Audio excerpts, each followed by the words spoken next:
El viejo Mason, quien custodiaba uno de los cementerios de mayor antigüedad en Salem, sostenía una lucha constante con las ratas.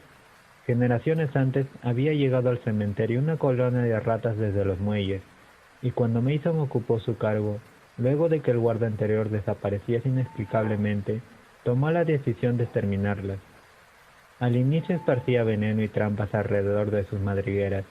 Después, trató de aniquilarlas a tiros. Mas todo fue en vano, las ratas continuaban en el lugar. Sus hambrientas hordas se extendían, invadiendo el cementerio. Eran enormes, incluso para ser de la especie Mus decamanus, de la cual se sabe llega a medir hasta 35 centímetros sin incluir la cola. Mason se había topado con varios del tamaño de un gato, y cada vez que los sepultureros encontraban otra madriguera, asombrados confirmaban que entre aquellas cavernas putrefactas cabía a la perfección el cuerpo de un ser humano. Aparentemente, los barcos que solían atracar en los decadentes muelles de Salem durante el pasado debían haber transportado cargamentos demasiado insólitos. En ocasiones, Mason se quedaba impactado por las descomunales proporciones que tenían estos nidos. Lo hacía acordarse de cuentos fantásticos que había escuchado al llegar al viejo y encantado pueblo de Salem. Eran cuentos que advertían de una vida embrionaria que sobrevivía a la muerte, ocultándose en rincones ignorados bajo tierra. Atrás habían quedado los tiempos en los que Cotton Mather aniquilaba los cultos oscuros y las ceremonias orgiásticas que se ofrecían en Hécate y al espeluznante Magna Mater. No obstante, aún prevalecían de pie las casonas macabras con áticos retorcidos, de fachadas caídas y carcomidas, en cuyos sótanos, de acuerdo con los rumores, todavía habitan secretos abominables y ritos en contra de la ley y la lógica. Mientras agitaban sus cabellos blancos, los ancianos juraban que en los panteones ancestrales de Salem vivían bajo el suelo cosas que eran mucho peores que las ratas y los gusanos. Los roedores provocaban en Mason tanta repulsión con respeto. Estaba consciente del peligro que encerraban sus dientes afilados y relucientes, mas no entendía el pavor que las casas abandonadas e invadidas por las ratas despertaban en los viejos. Había oído rumores acerca de criaturas horribles que habitaban en las profundidades y que gracias al poder que poseían sobre las ratas habían formado grandes ejércitos. Profundidades. Todavía se hablaba sobre cadáveres robados de sus tumbas para preparar banquetes bajo tierra. El cuento del flautista de Hamelin era en realidad una leyenda que de modo metafórico encubría algo horrible y pagano. Según ellos, los infiernos más oscuros habían expulsado seres repugnantes de sus entrañas, que jamás habían nacido. Mason ignoraba todas esas habladurías, siempre se apartaba de los vecinos, y en realidad se esforzaba porque nadie descubriera el problema de las ratas, pues de haberse conocido sin duda habría llevado a cabo investigaciones y abierto muchos sepulcros. Entonces encontrarían los féretros agujereados y los huecos por los que culpaban a las ratas. Pero además encontrarían algunos cadáveres con partes saltantes, poniendo a Mason en una situación delicada. Los dientes postizos solían fabricarse con oro y no se extraían al morir. La ropa obviamente es distinta, ya que la funeraria solía brindar un simple traje de paño, por lo cual puede reconocerse a pesar del tiempo. El oro no. Mason también había negociado con ciertos estudiantes de medicina y médicos sin moral, que requerían cuerpos sin importar de dónde vinieran. Hasta entonces se las había ingeniado para evitar que lo investigaran. Negaba rotundamente la presencia de las ratas, incluso cuando ellas le habían quitado su botín. No le interesaba lo que ocurriera con los cadáveres tras robarles, pero las ratas los arrastraban completos por una abertura que ellas mismas abrían en el ataúd. El tamaño de dichos orificios era impactante. Lo más curioso era cómo los roedores perforaban las cajas por algunos de los extremos, nunca en los costados, como si actuaran bajo las órdenes de algo más inteligente. En aquel instante se hallaba delante de una tumba abierta. Apenas se había retirado los últimos restos de tierra, añadiéndolos al montículo al lado de sus pies. Una llovizna helada y constante no había parado de caer hacía semanas, transformando el cementerio en un lodazal, en el que las lápidas nadaban como piedras irregulares. Las ratas habían ingresado a sus nidos. No había quedado una sola. La cara huesuda de Mason mostraba preocupación. Acababa de levantar la tapa de un féretro de roble. Lo había sepultado días atrás. sin que él se animara a desenterrarlo antes. Sus parientes aún acudían a llorarlo, sin importar que lloviera. Pero siendo tan tarde y de noche, era improbable que llegaran. Sin importar qué tan grande fuera su dolor, con este pensamiento Mason se tranquilizó incorporándose y abandonando su pala. Desde el momento que albergaba el cementerio, las luces de Salem tintineaban entre la lluvia. Tomó la linterna y se agachó para comprobar los cierres del ataúd. Entonces se quedó paralizado. Había escuchado un murmullo frenético bajo sus pies, como si algo se revolviera bajo la tierra. Por un instante experimentó un miedo supersticioso, que no tardó en volverse cólera al entender lo que aquellos sonidos significaban. Las ratas le habían ganado de nuevo. Furioso rompió los candados del féretro, metió la pala y haciendo palanca logró levantar la tapa. Encendió su luz y la dirigió al interior. Estaba vacío. Mason notó cómo algo se movía con sigilo en la cabeza de la lumbre. Aquel rincón de la caja había sido agujereado y el hoyo se abría ante lo que parecía ser un pasadizo. Por él vio desaparecer un pie rígido, envuelto en su respectivo zapato. Las ratas le habían ganado únicamente por unos minutos. Se inclinó y tiró del zapato con fuerza. Al caer dentro del ataúd, la linterna se apagó con violencia. Sintió cómo el zapato se le escurría de las manos de golpe, bajo el eco de unos chillidos frenéticos y agudos. Mason tomó la linterna y la dirigió hacia el orificio. Era muy grande. Debía ser así, pues de otro modo no habrían podido robar el muerto. Trató de imaginar el tamaño que tendrían esas ratas. Si eran capaces de llevarse un cuerpo humano, le alivió saber que él tenía su revólver cargado a la mano.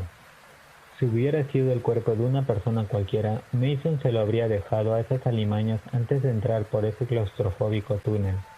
No obstante, al pensar en el costoso alfiler de corbata con una perla auténtica y en los gemelos de sus muñecas, no lo pensó.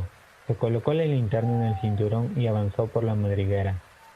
Era muy angosta. Delante de él veía cómo las suelas de los zapatos se alejaban en dirección al fondo de la galería. Intentó seguirlas, lo más rápido que le fue posible, pero en instantes se sentía incapaz de seguir. El hedor del cuerpo había impregnado el aire, impidiéndole respirar.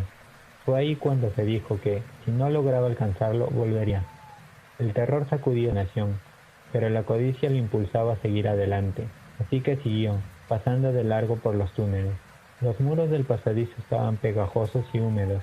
En un par de ocasiones escuchó cómo la tierra se desprendía tras él, haciéndole mirar sobre el hombro. No pudo ver nada hasta que alzó la linterna.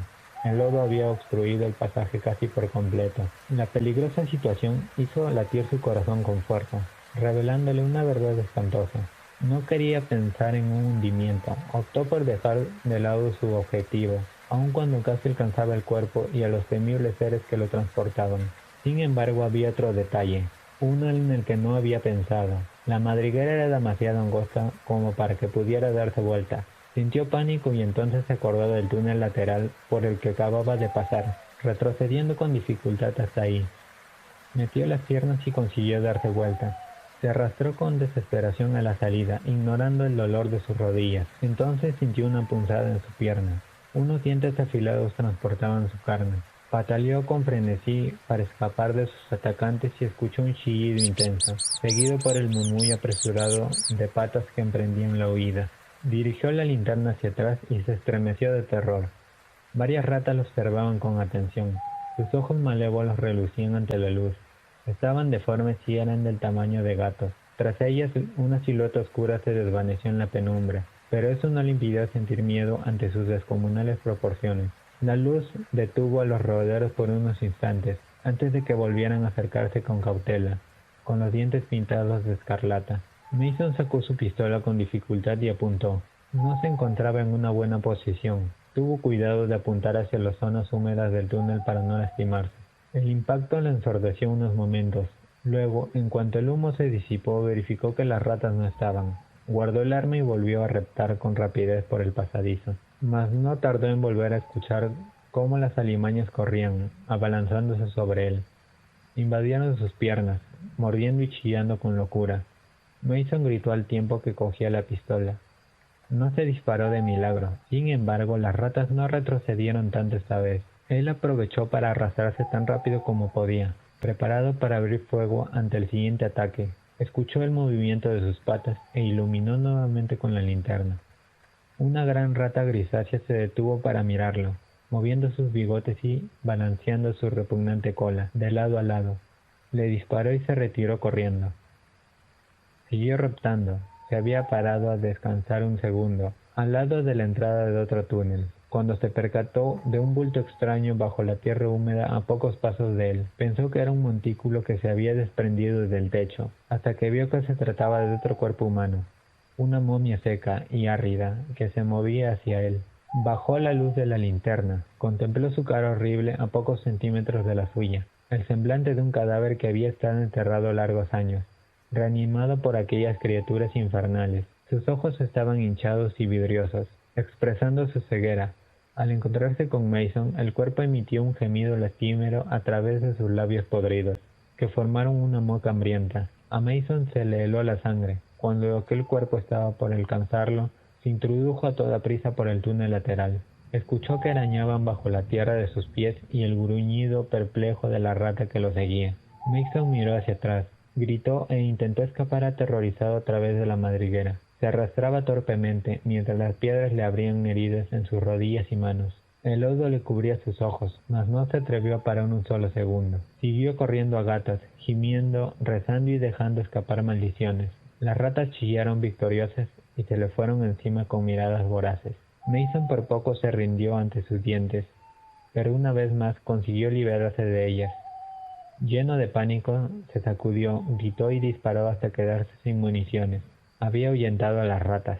Entonces vio que se encontraba debajo de una gran piedra, que enclavada sobre el túnel, presionaba dolorosamente su espalda. Vio que se movía y tuvo una idea. Si lograba hacerla caer, bloquearía el túnel. La tierra estaba mojada. Se incorporó y empezó a remover el barro que sostenía la roca. Las ratas se acercaban. Podía ver cómo brillaban sus ojos ante el destello de la linterna. Continuó cavando, desesperado. La piedra estaba cediendo. Le dio un tiro y la arrancó de sus cimientos. Las ratas estaban cerca. Era el enorme roedor con el que se había topado antes. Mason volvió a tirar de la roca y sintió cómo se resbalaba. Entonces volvió a arrastrarse por el túnel mientras la piedra se derrumbaba a sus espaldas, provocando un inesperado chillido de agonía. Algunos terrones húmedos le cubrieron las piernas. Más adelante, otro desprendimiento capturó sus pies, del cual logró salir con esfuerzo. El túnel completo se estaba desplomando. Jadeando, reptaba mientras la tierra caía. El pasadizo se fue haciendo más estrecho, a un punto en el que no podía mover las manos ni las piernas para continuar, igual que un gusano, hasta notar un trozo de raso bajo sus dedos y toparse con algo que le impidió avanzar. Movió sus piernas y verificó que no se habían quedado atrapadas en la tierra. Se encontraban boca abajo. Al intentar erguirse, vio que el techo del túnel estaba por tocar su espalda. El terror le inundó. Al escapar de aquella criatura ciega y horrible, se había metido en un túnel adyacente y sin salida. Estaba en un ataúd vacío, al que había accedido por el orificio que las ratas le habían hecho por un extremo. Trató de colocarse boca arriba sin éxito. La tapa del féretro le obligaba a permanecer inmóvil. Inspiró e intentó empujarla. Era inútil, y cuando consiguiera salir del ataúd, ¿cómo podría salir a través del metro de tierra que lo cubría? Casi no podía respirar. Sentía un calor asfixiante, y el hedor era insoportable. Arañó el forro hasta desgarrarlo. Intentó inútilmente cavar con sus pies en la tierra que lo mantenía prisionero. Si pudiera cambiar su postura, podría cavar con sus uñas una abertura hacia el aire. Una cruel agonía le penetró el corazón. Sentía como el pulso se le escapaba por los globos oculares. Sentía su cabeza hinchada, como si le fuera a estallar, y entonces escuchó el chillido de triunfo de las ratas. Gritó enloquecido, mas no consiguió apartarlas esta vez. Por breves segundos se retorció con histeria dentro de su angosto encierro, y entonces se tranquilizó exhausto por la falta de oxígeno. Cerró sus párpados, sacó la lengua ennegrecida y se abandonó a la oscuridad de la muerte, mientras los chillidos dementes de las ratas resonaban en sus oídos.